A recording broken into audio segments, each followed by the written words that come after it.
Before we begin, I need to tell you that the footage from my computer isn't that good since most of it is taken up by black and the video is small somehow. I tried to fix it, but I can't find a solution. I don't know how it's happened, so sorry for the inconvenience. When it comes to the first Evil Within, my mind is torn. I don't know if I want to like it or hate it, but if I were to give my honest opinion, I'd say I almost hate it.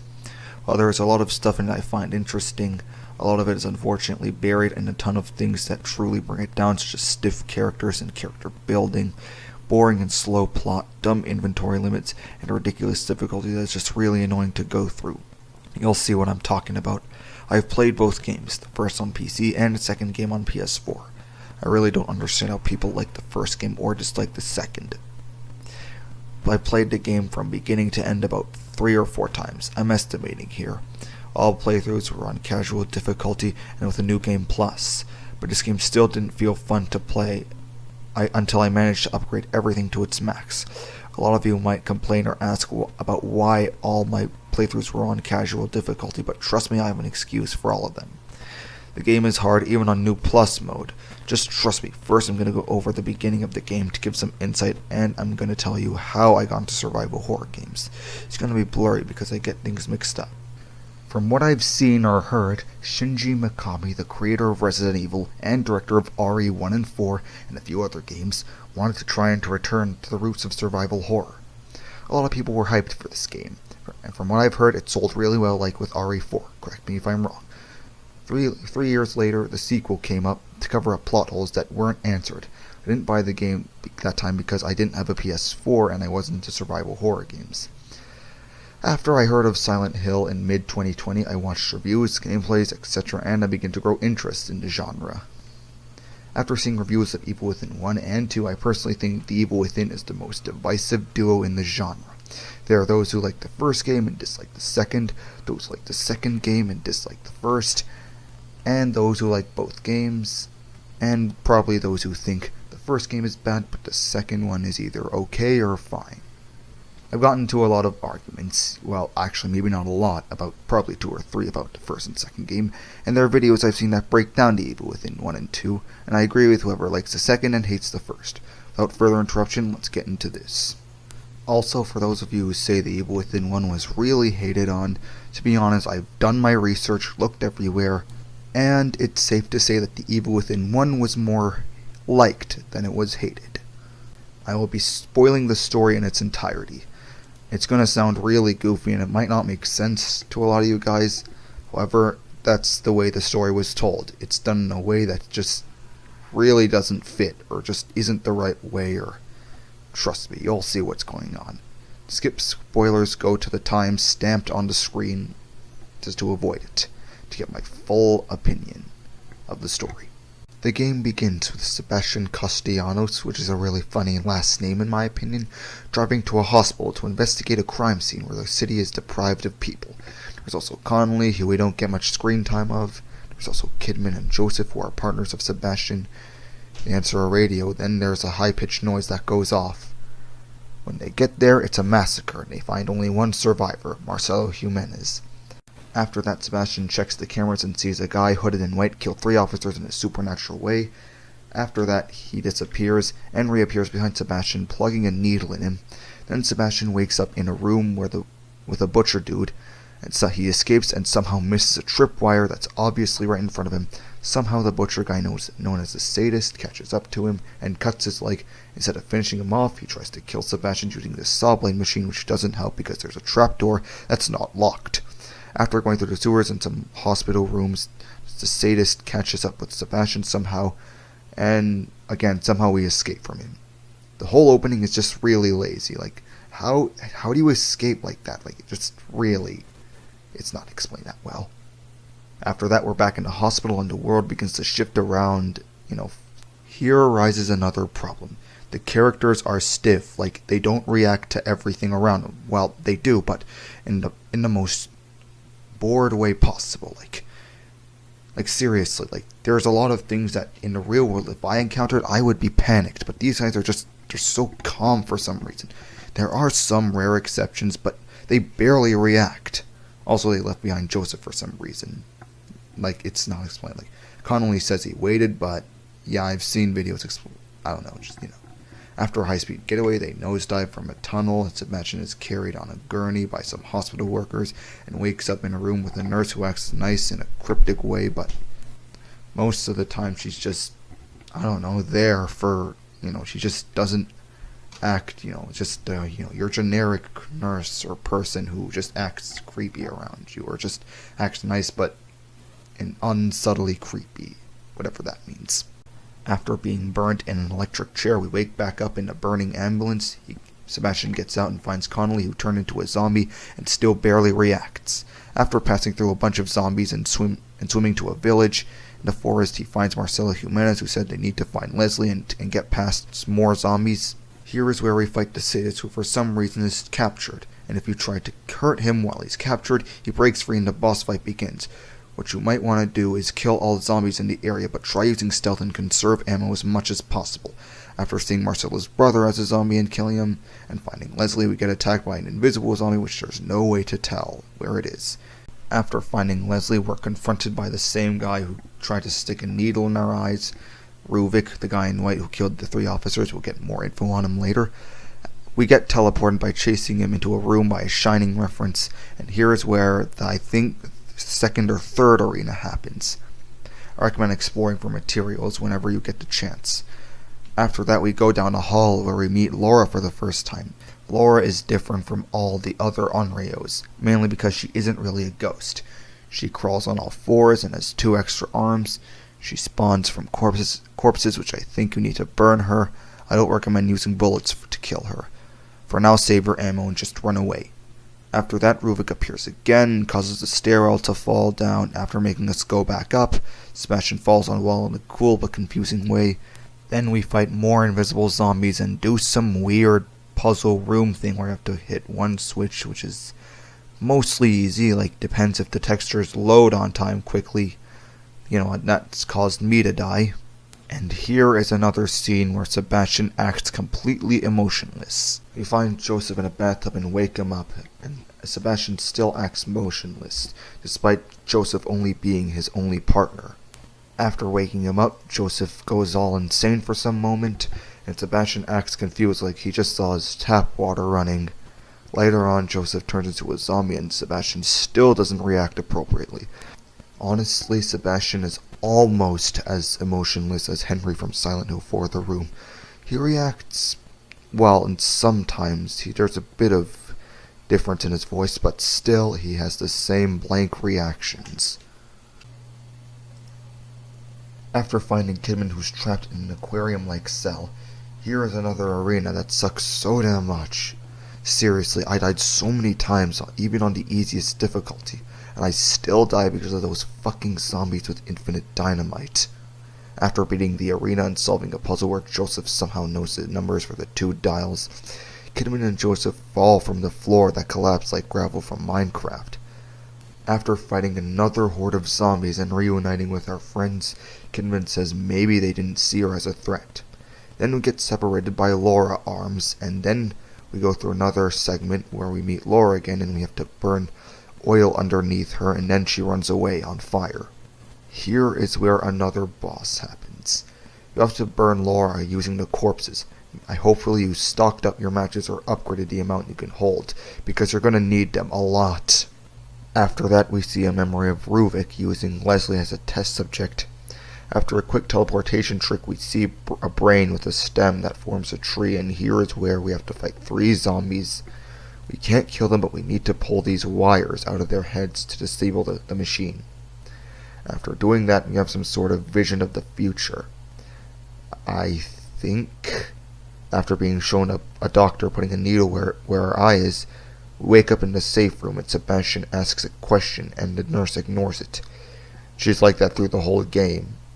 We look at some photos and see a hand coming out of a hole, then the room goes dark. We go down a hall and witness a boss we'll encounter on another level. It charges at us and then we're teleported again to a different version of the hall we were just in. Honestly, if you're confused about what's going on, believe me, it's an actual thing. It's normal for you to feel confused in this game. Just trust me here. The game keeps transitioning us to random locations, I think it's probably because I think for showcase. I don't know why it does this. Well, there is a reason why we're being teleported around, but it's revealed so late, or like so far into the game, like at another point farther than here. It just gets boring, and chances are you won't even remember it. This game looks great, but there are other games that look great even without teleporting me to other locations. Just describing the entire thing is just hard and forgettable and just mind-numbing. If you see things in the game that I didn't mention, I forgot those either by accident or on purpose, because they're just that forgettable and they don't seem that important. We find Leslie at the end of the hall, and then we're in some castle. We find Joseph in a fight in another arena with stupid amounts of zombies and cramped spaces where I died way too many times. After that ridiculous round, we find a sniper rifle. I recommend using the mirror to your left to enter your safe room to save your game. Trust me, it's necessary, because after that there's another stupid arena where I have to shoot zombies in 4 boxes, shooting spears everywhere. How are we supposed to know that? I have no fucking clue. Then we fight the sadist again, and here comes another problem. Bosses are repeated. There's not that much variety other than the 3 main ones. Some bosses that are repeated I don't mind, but others not so much. The most repeated boss fight would probably be the sadist. After that we go up on an elevator. After fixing it, a cutscene plays where this guy gets his head chopped off and Joseph clumsily steps on a trap and the bridge blows up, separating us. We have to stop the zombies from chopping off Joseph's head. After doing that, Joseph threatens to shoot himself, but Sebastian stops himself and still doesn't show that much emotion other than confusion to him. After fighting another so-called arena, they find a marketplace, and then they guess when and where they are because of the things seen right at the Middle Ages with electricity. Joseph assumes that they're jumbled up memories. They hide when they see zombies, and Joseph asks what it was like after an accident regarding Sebastian. Also, I may have forgotten to tell you guys, Sebastian's a drinker, but he hasn't been drinking at all through the whole game. His daughter was killed in a fire and his wife went missing trying to investigate. You think there's more? No, there isn't, because that's really all you'll get. Another thing that's disappointing is that the characters are cliché. Well, mostly Sebastian. But from what I know, clichés can be done right. They aren't bad, but this game doesn't do them well. Well, I'm used to clichés, but I've grown up with them. But these guys, like, because they're emotionless, I'm not engaged with these guys. Especially Sebastian. Because they're emotionless and just...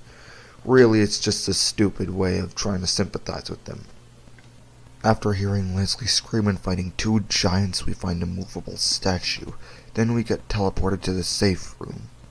Unless you want/need to upgrade something or unlock some vault, it's pretty useless being teleported back here. Sebastian wakes up and we solve a puzzle for some reason I had trouble with. Don't ask why, okay? And we encounter a wolf called Centiel in a cage. But when we reach a gate, he breaks free and Joseph, who was previously running, somehow stopped to get knocked over.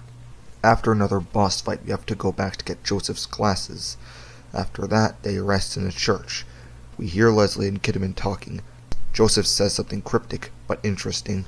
Then Ruvik appears and transitions us to catacombs. We go through 2 pathways to find stones to put in some blocked passageway, and this is where we meet the Keeper for the first time. Aside from when he locks us in a gas-filled tunnel and blocks the passageway. Keeper is a discount pyramid head, but a unique one. He tries to kill us with an Indiana Jones-styled booby trap. We meet Leslie, who somehow got separated from Kidman. It doesn't matter if you free him or not. You free him, he accidentally activates a trap. If you don't free him, you still can't open the door all the way. This is where we fight the Keeper. He can respawn over and over again. You have to stop the gas from killing you by turning valves. Make sure to go back to the table of the valve after turning the second one. After escaping him, you find yourself in a cave with a new kind of zombie. After being teleported to the hospital again, we meet Marcelo and some machine. Finally get info on what's going on. Sebastian and his friends are in a simulation, a Matrix-like world where minds are entwined. Everyone is contributing to this machine in front of us. The machine is called STEM. It's the reason why everything looks weird around us, and why we're teleported here and there. Here's something that people say is the reason everything is going insane. Because we're in someone's head, and that someone is Ruvik. Ruvik is the one with conscious influence, which means he can control the world around him. But to me it doesn't excuse the stupid difficulty and story that drags for the first half of the game, or reasons why we have to go through dumb arenas, and it doesn't make up for the flaws in the story, like why can't Ruben kill Sebastian and his friends easily. And yeah, I probably missed some things back there, but the reason is small in some way, just over with quickly and back to being goofy. After that, we get teleported again, but to some giant brain and its stem that forms a tree. Then we're teleported back to the room where we were in, but Marcelo and the machine are gone now. We go down a hall, and then this creature called Amalgam Alpha comes and chases us into our safe room. Ruvik appears again. We're outside in a field, tied to a gurney, where some people burn us alive. Then we're teleported again for the 4th or 5th time, and we're at a mansion. We enter, see Marcelo and Leslie go through the door, but leave us behind. After that, we look around the mansion to find a way to open the gate. There's a trap that activates and forces us to press a button to deactivate it. This level has its own problems. Sometimes Ruvik appears and forces us to run away, otherwise he instantly kills us. Hiding places don't actually work. There are bombs everywhere and them mixed with enemies, which makes it even harder and more of a chore than a challenge. We find brains to stick needles in, and we see memories of Ruvik. Marcelo found that Ruvik liked to dissect people, so he decided to take him under his wing and provide him with subjects from the hospital. From what I've seen from an analysis video, he wanted to repay his family for their donations to the hospital. How Ruvik managed to hide this fact, I have no clue. Also, his father tried to hide him from the world for some reason, which never really explained how and why he did it. Ruvik escapes and murders his parents sometime later, and because of the donations being stopped, Marcelo says that the hospital won't give him materials, and he finds out about Ruvik's invention or research, which again isn't explained. After this, we go down a hall. Ruvik teleports us to a room where we see a ghost of his child self, and then it turns into red dust where we follow it, and then this shit happens. Ruvik turns into a red clouded humanoid figure thing, and then we run away from it, only to go into a room that turns into a hall, and tripwires are placed everywhere with spikes at the top. And this sucks because I couldn't tell how close I was to the wires. Like, I accidentally trip one and then I would just instantly die. Like, seriously, it's so unfair. Like, also, if you die, you have to restart the whole thing from the beginning. After that, we get teleported to some maze where locks can't be broken with melee attacks, despite being able to do that the whole game. And this doesn't feel satisfying to go through, and only pads out the experience even more. We try to run away and end up going into a field where we enter a barn, and then we get a flashback of Ruvik's origin. His real name is Ruben Victoriano. Let me know if I pronounced it right or not.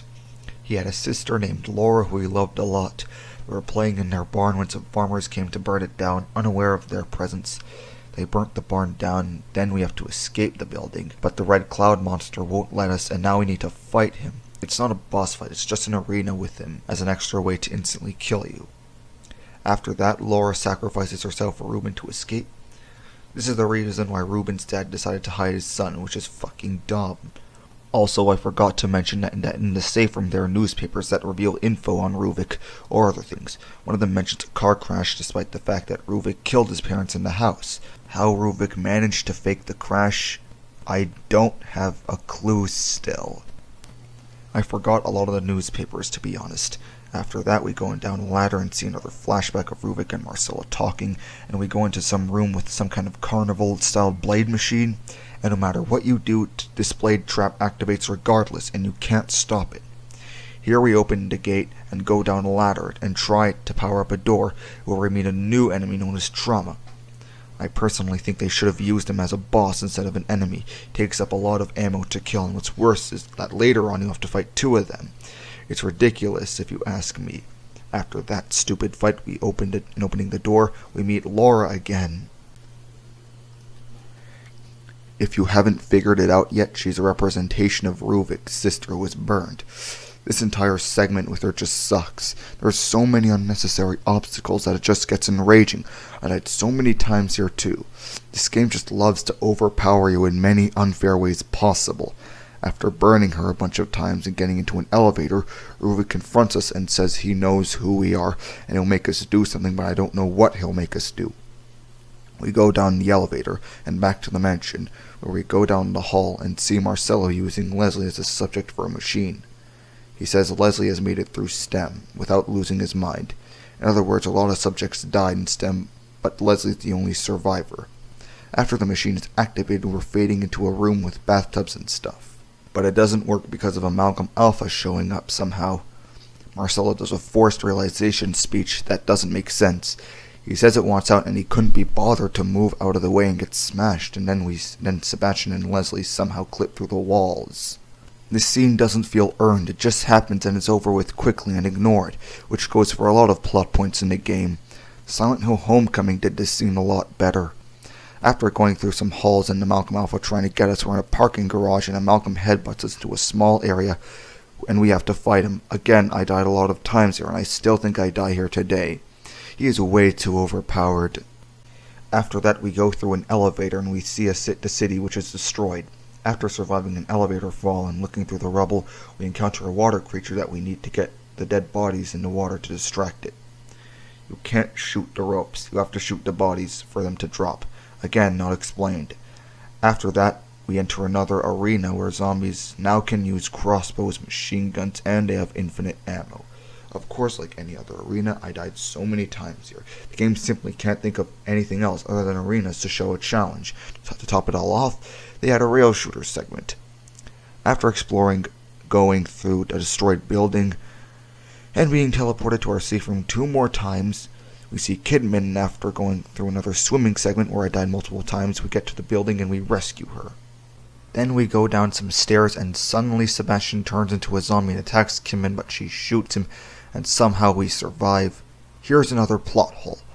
How in the goddamn hell do the zombie transformations work? Seriously, it just happens for no reason.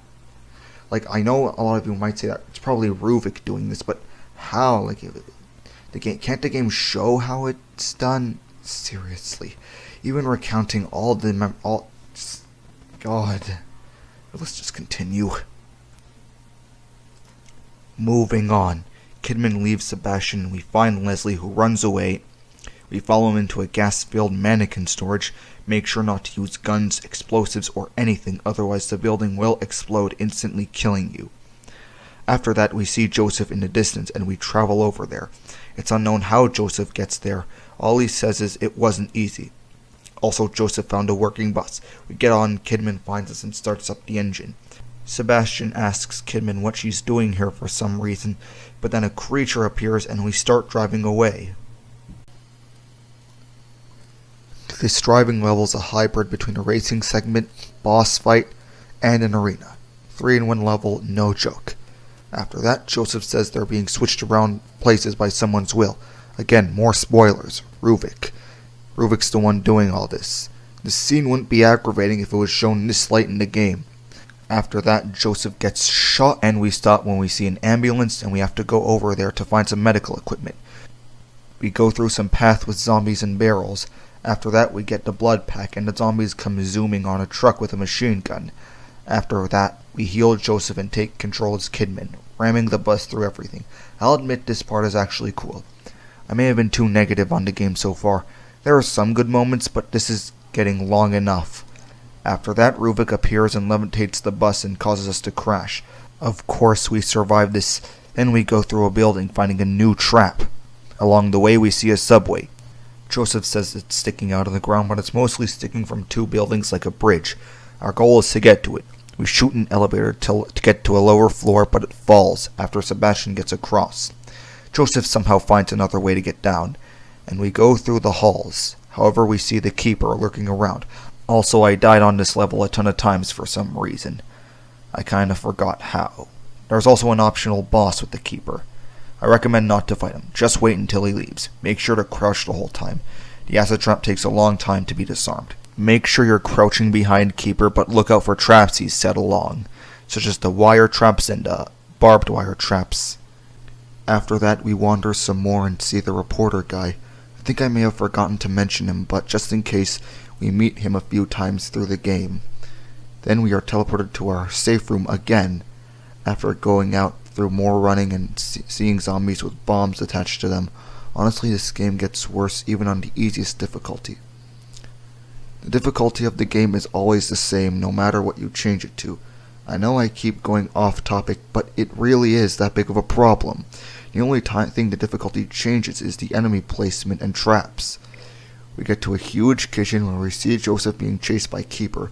Then Ruvik appears and turns the whole kitchen to a fucking death trap in a transition and look that is probably relatable to Silent Hill's Nightmare World scenarios in an exaggerated way, proving my point on the difficulty. After another encounter with the Keeper and after getting to the bottom outside the building, we follow Kidman and Leslie. Kidman tries to shoot Leslie, but we stop her and ask her why she's doing this. She says Ruvik is after Leslie, but she doesn't say why. Sebastian says he knows what Leslie will become, but how? Then Leslie screams, causing the world to vibrate and shake. Leslie runs away, Kidman shoots Joseph by accident and chases Leslie. The buildings shift, the floor under Sebastian breaks, and he falls down again. After going through a subway station which somehow leads to some sewer jail or whatever, we find an elevator, fight a boss named Quell, who can turn invisible and hide in places, and we solve a decent puzzle. After getting on a train, some steel bars smash in, saying, "You will suffer." Ruvik appears again, causes the train to fall, then we are teleported to the hospital. We see a flashback of Ruvik and Marcelo fighting because Marcelo published STEM under his name somehow, and he brought Mobius agents to deal with Ruvik. Ruvik's brain was removed from his body and used to power the STEM machine. After that's over, we repeat taking cords out of the zombies. The STEM machine blows and we get a vision of something. Then we see Kidman looking at us, then she leaves. A figure somehow shrouded in black shoots us. We wake up from our hospital room, and the nurse is no longer with us. By that I mean she's disappeared. Also the safe room is crumbling, and the doors are wide open. I forgot to mention another thing. The door opening animations are the worst in my opinion. They are so slow in your safe room. Sometimes you can bash them open, but most times they are slow as hell. This makes the safe room more of an obstacle. Almost more than half of the levels are obstacles. I'm convinced there's almost no scrapped content for the game. This is one of those games where developers crammed every idea in the game in a confusing or weird order. We go down the hall and see Leslie huddled in front of the mirror. He stands up and tells us to follow him. We follow until the floor breaks beneath us again. And we're outside Beacon Mental Hospital, where we go inside after more running and ladder climbing. A tape recorder plays of Ruvik, how he discovered the power of the STEM machine. Sebastian says he brought it on himself, although it's not true because we saw what happened. You can disagree here if you would like to. Doesn't matter. After revisiting maps of the first level, we go through areas previously inaccessible and find an outdoor area in the hospital while Leslie looks up in the sky and goes inside. We go inside too, down the hall where the reporter guy calls us and tells us to look out for Ruvik's eye. Then we're in his cell and he's dead. You have the choice to burn his body or not. The cop killing from the first level replays, and Ruvik grabs us. Sebastian smashes his lamp at him, and Ruvik catches fire, and Sebastian looks in Ruvik's eye. I think we're teleporting to another arena, where I don't think I'll say anything about it other than the sadist comes back with a rocket launcher. After that, there's another boss fight with two keepers, which references the final battle with Pyramid Head in Silent Hill 2. Then we are subjected to a path that is empty until Ruvik fills it with traps. I died a lot of times here, some were because of the eyes. And the final segment is where a moving saw blade thing chases us, and I died so much times here too. The entire story is padded with ridiculous obstacles that just annoy so much that I bet it's worse than Silent Hill Homecoming and Downpour combined.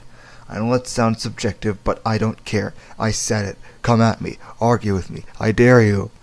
At the end of this dumb obstacle course, we are back outside, and we enter another elevator, where we go up and get in the room where STEM is operating, and we see all the bodies of the people in STEM. After Sebastian sees himself, Leslie comes running with Kidman chasing him. After the awkward chat, the brain thing comes making the high-pitched noise. I personally think it's the equivalent to Silent Hill's air raid siren noise when a transition to the other world happens. Only Sebastian is hurt for some reason. Ruvik stands while Leslie approaches him, and Kidman and Sebastian just stand there, even though they're supposed to stop Leslie from reaching Ruvik. Ruvik absorbs Leslie, and the final battle begins. The boss has a lot of phases where it can kill you in just one hit, and trust me, it isn't any fun. A lot of moments happen such as turrets, rocket launchers, etc. After we shoot Ruvik in the monster's mouth, he goes nuts and explodes. Sebastian wakes up in the STEM terminal room, goes to the core, which is the brain, in the center of the room, and destroys it. Then we wake up again, see Kidman telling someone to leave Sebastian and 2 others behind. Sebastian wakes up, walks out through the elevator, where we see 3 dead cops, which brings another plot hole. If Ruvik was in STEM, how did he kill the guards in real life? After Sebastian gets to the entrance, the cops come rushing in and ask Sebastian what happened, and he says he needs some real fresh air. We see Leslie walking. Sebastian hears a high-pitched noise, and suddenly Leslie is gone. The camera goes up and the game ends. Now, for those of you who have skipped here to avoid spoilers, here's my final opinion on the story. It's bad. Not well written, it felt padded, the pacing was slow, there were a lot of good ideas that were used in really poor ways. Everything is mostly forgettable. Writing the story for this review took about 6 or 7, maybe even 8 pages. The writing is bad, like seriously. How can anyone say this is a good story? Like seriously, I understand people have opinions, but these opinions I can't agree with them. No, you can't say the story is good. I think I might make a separate video for the gameplay, presentation, performance, and other stuff about it. Thank you for watching this review. Sorry if my voice was low or didn't sound very high. I don't know. I hope you enjoyed regardless. Make sure to subscribe, like, comment, etc. I'll see you all later. What did you say? I said I'll take a... Huh? I heard his order, Mr. Krabs. He said he wants... What? And,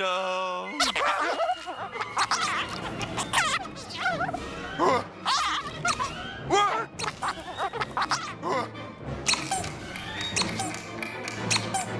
What's that? I didn't write that!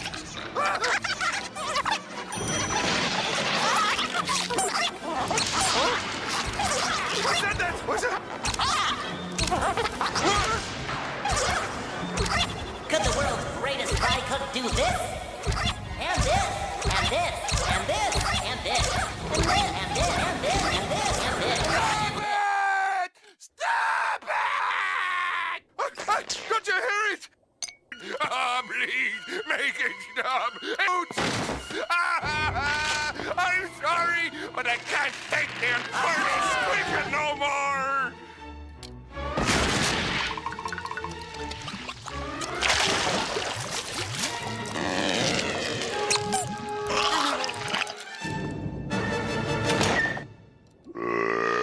The deed is done. Welcome to part 2 of the Evil Within review. In the first part I talked about the story and how I didn't like it. Here we will be talking about other stuff such as gameplay, performance, presentation, etc.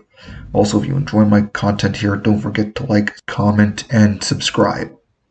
Chances are I'm going to be more dramatic with this part. Also, I would like to make a minor correction for some reason. I've gotten to more than 5 arguments about The Evil Within 1 and 2.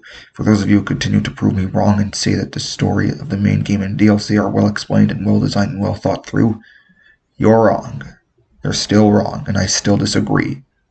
I won't even talk about the DLCs, aside from maybe the Executioner, because I like the Keeper. I still stand by the fact that more people enjoyed The Evil Within 1 than hated it. Controls are fine for the most part. Simple but fine. You use WASD to move around, B is used to open your inventory, C is to drop matches, escape is to pause. But in short, the controls are severely poor. Mechanics range from okay to bullshit. They all had potential but were executed in the worst ways ever optimized. The sprint system is the prime example of bad choices. Sebastian can run for about 3 seconds before slowing down, and after 2 more seconds he stops completely to catch his breath. That is fucking idiotic.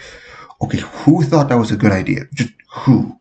Don't say because he's been drinking. He has not drank anything at all and never does through the whole game. Sebastian is supposed to be a cop in decent physical fitness, like he's muscular and healthy. There's no reason for him to be this bad at running. just as much as there's no reason for him to pass off zombies, teleporting magic, safe-headed people, or shifting buildings and earthquakes as normal. Silent Hill Origins did stamina way better than the evil within. There's a lot of things you can collect. Matches, tiles for mapping your safe room, range of bullets, grenades, files, Sebastian's journals, etc.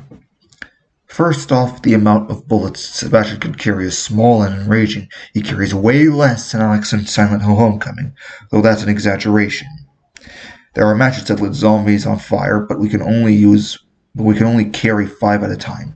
This doesn't add to the horror or survival elements, because the matches set everything on fire, an enemy kills the enemies instantly, and the player is put into a wrong mindset to use them repeatedly. Also, why can't you carry more than 5 matches? You can carry a bunch of guns, keys, grenades, syringes, big numbers of brains, but 5 matches is somehow too much. This is an example of dumb inventory limits. The matches themselves are overpowered. I'm kind of glad that the sequel removed them. I have mixed feelings for the prices of Green Shell for new abilities. One thing I'll point out is that the price for the sprint is stupid. The amount of gel you need to buy for the first upgrade is dumb. I think it's around 4,000 or 6,000 to run 1 extra second longer.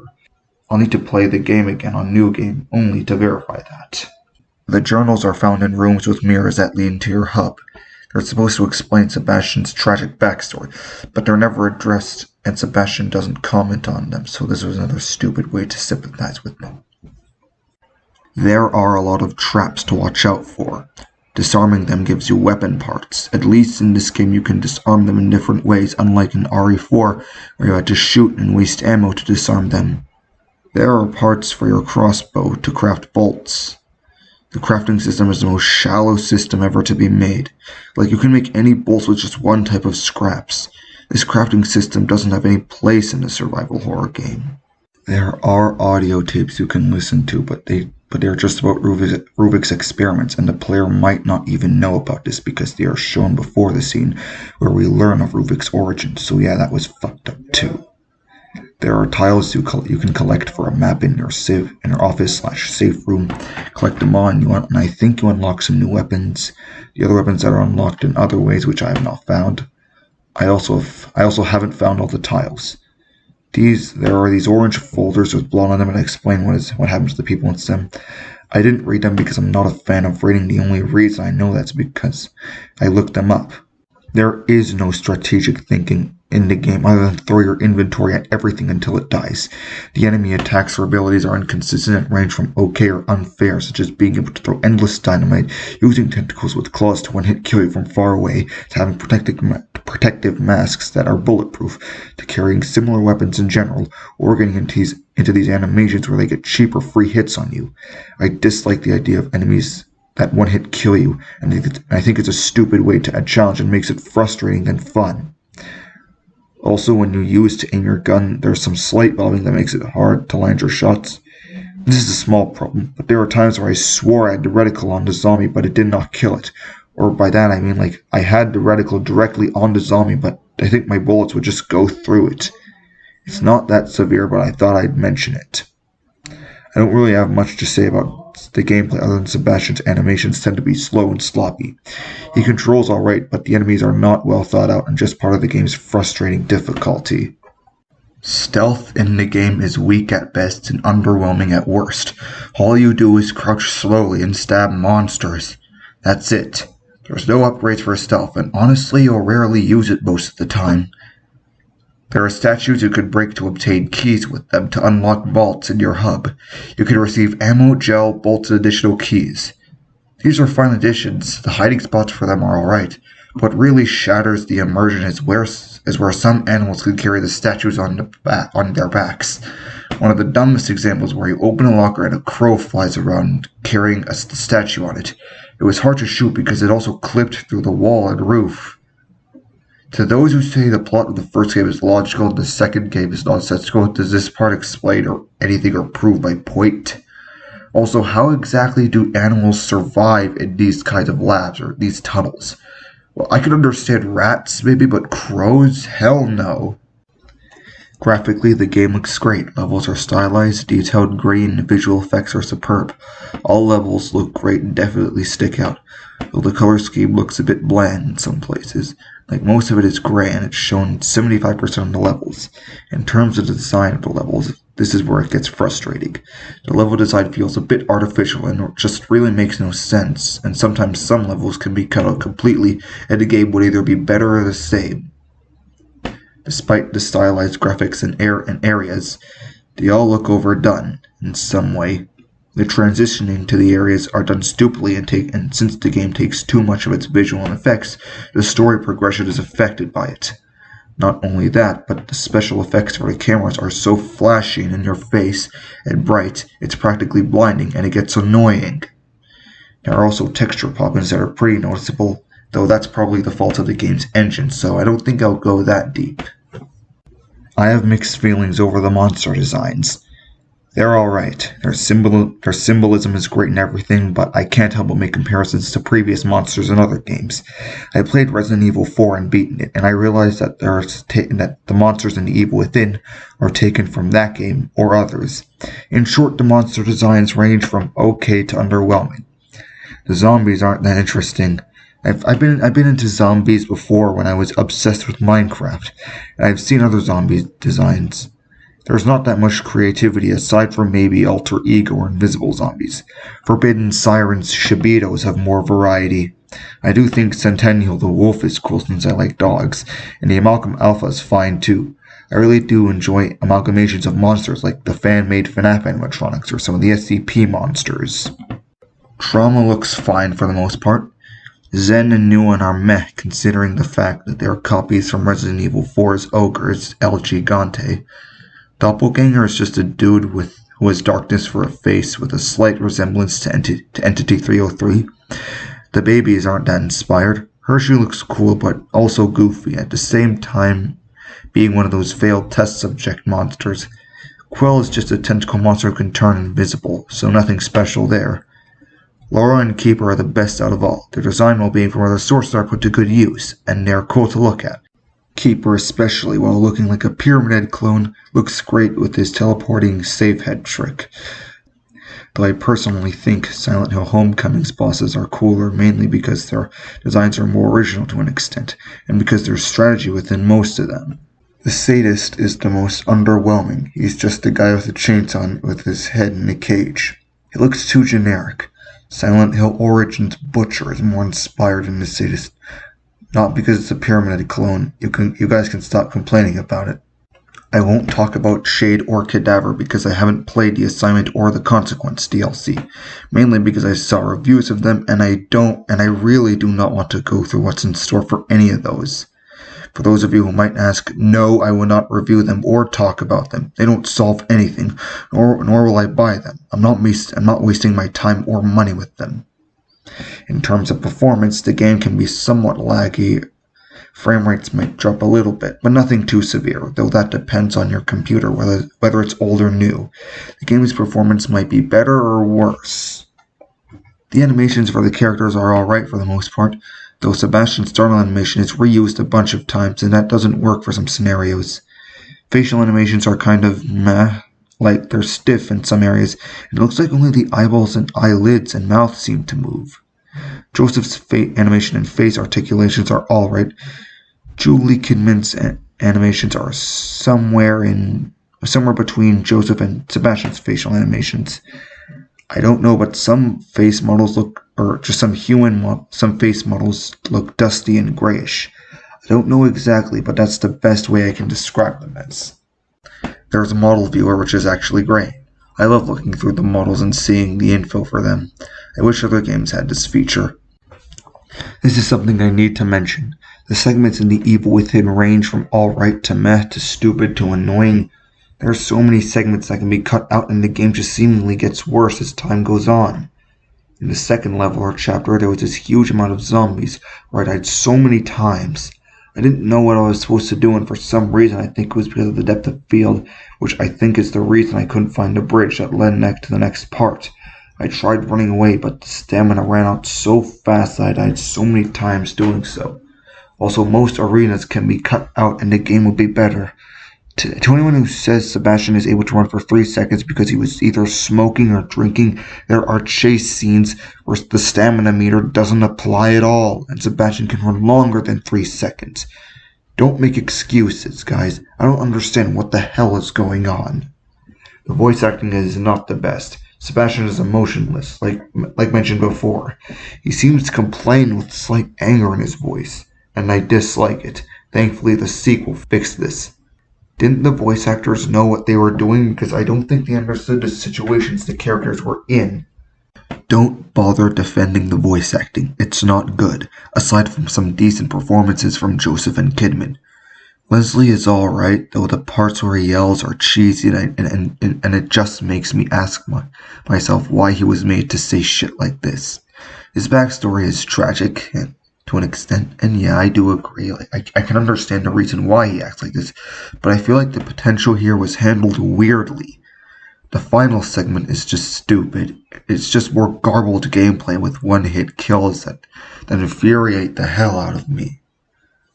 I haven't played Silent Hill Downpour, but from gameplays on YouTube, its final boss where you play as the boogeyman looks cool, and it's more meaningful than the final boss fights in The Evil Within. Siren Blood Curse also has a better boss fight. The psychological aspect feels non-existent, to be honest. Silent Hill Shattered Memories does a better job at psychological horror than The Evil Within, though the game isn't a survival horror still. The safe room is poorly used as well, and is more of a crux. Silent Hill 4 does better at its safe room mechanic. There are parts where there's forced walking and the game's effects can be blinding as previously mentioned. Here is where I'll reply to other people who like the game and say I'm wrong, but honestly I find people who say the second game sucks because it's cliche and nonsensical and lazy. My reply is, you're all hypocrites to say those. I understand everyone has opinions, but I cannot deal with the criticisms for The Evil Within 2 and the praises for The Evil Within 1. Now let's get into the arguments. I'll also be defending The Evil Within 2 in these cases. The Evil Within 1's atmosphere and transitions give you the impression that you're going insane. How? The mechanics are inconsistent, the difficulty sucks, and the atmosphere isn't even there for 95% because of the overpowered weapons you're given.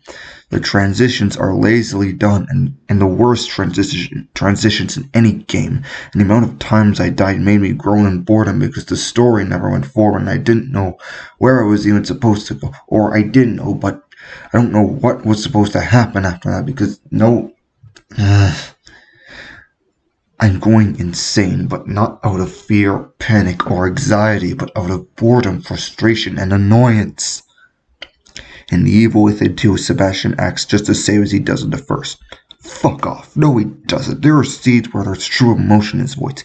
The beginning segment, or the very first fucking cutscene, is the prime example. He was acting somewhat pissy in the first game, and you're not complaining about that. There's no reason for him to act all pissy in The Evil Within 2. Really? Let's see.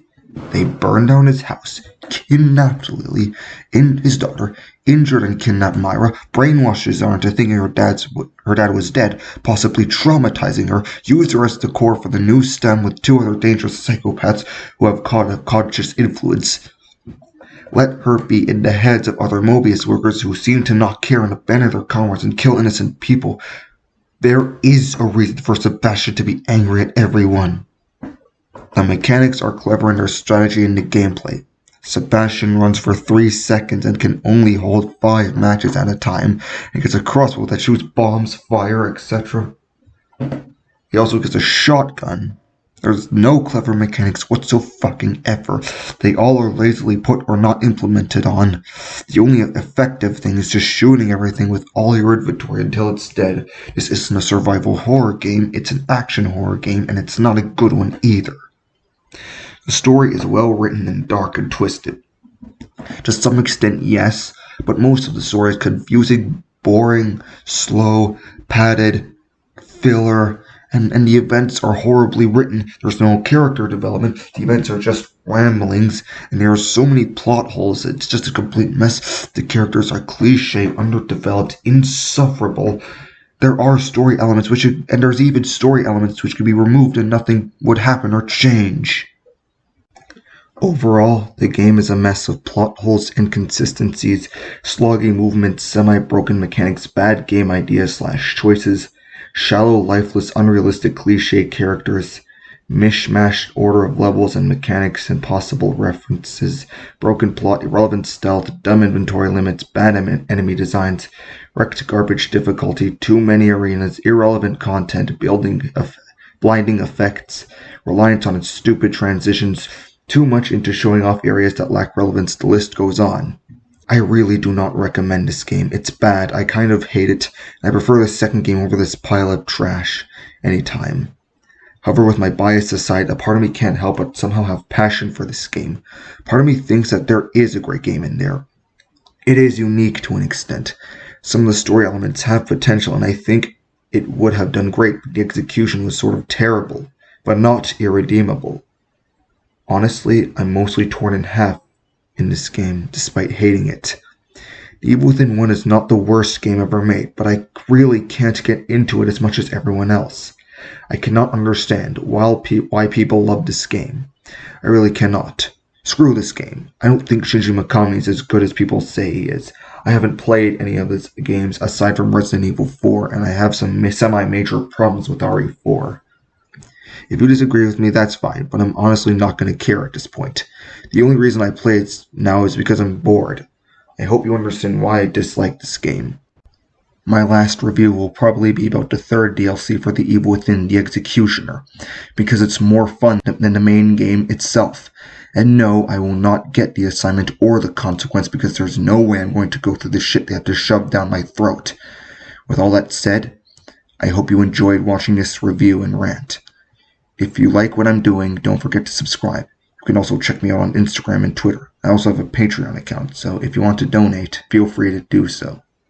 Thank you for watching. If fighting is sure to result in victory, then you must fight. Shinji Mikami Said that, and I'd say he knows a little more about survival horde. than you do, pal, because he invented it. And then he perfected it so that no living man could best him in the Ring of Honor.